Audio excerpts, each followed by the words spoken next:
আজকে মমতা বন্দ্যোপাধ্যায় কি বলছেন যে মোদি চোর, গদি চোর, ভোট চোর। আচ্ছা, বড় জোর এইগুলোই চুরি করেছেন মোদি সাহেব, যদি ওনার কথা সত্যি হয়।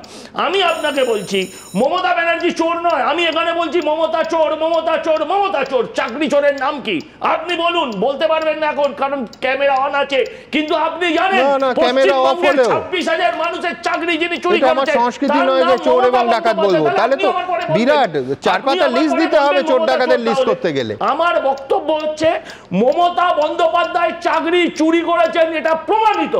আর কি বলছেন, কি বলছে যে গদি চোর, ভোট চোর। আরে কে বলছে?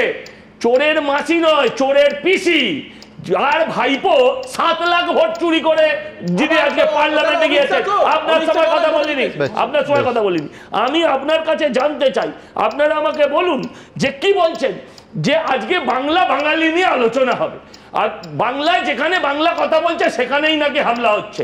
এইটা বাংলা নিয়ে আলোচনা যে মোদি চোর, গদি চোর, মোদি চোর, গদি চোর। এটা কোন সংসদ? আমি দেখলাম ওখানে স্পিকারের অস্তিত্ব বলে কিছু নেই। দাঁড়িয়ে দাঁড়িয়ে মমতা ব্যানার্জি বলছেন সাসপেন্ড করো, এই করো, তোমরা সবাই স্লোগান দাও।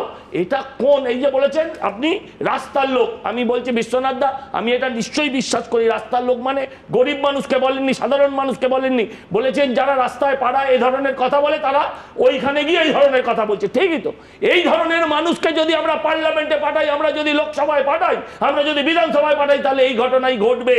আমি আবারও বলছি, উনি পেশেন্স ধরে রাখতে পারছেন না। 26,000 চাকরি চুরির চাপ ওনার ওপরে আছে, আরো অন্যান্য মন্ত্রীরা জেলে যাবে, এটা উনি বুঝতে পারছেন। তাই তিনি আজকে দাঁড়িয়ে কথা বলছেন, দাগিদের সমর্থন করেছেন।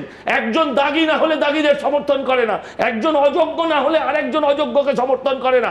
26,000 চাকরি চুরি করে চিৎকার করছেন। বললেন না চোরের মায়ের বড় গলা বলছিল তো অরূপদা, ঠিকই বলেছেন, জেন্ডারটাও ঠিকই আছে। একদম চোরের মাকেই আজকে দেখেছি আমরা চিৎকার করে বলতে, ক্রমাগত চিৎকার করে শুধু চোর চোর করেছে।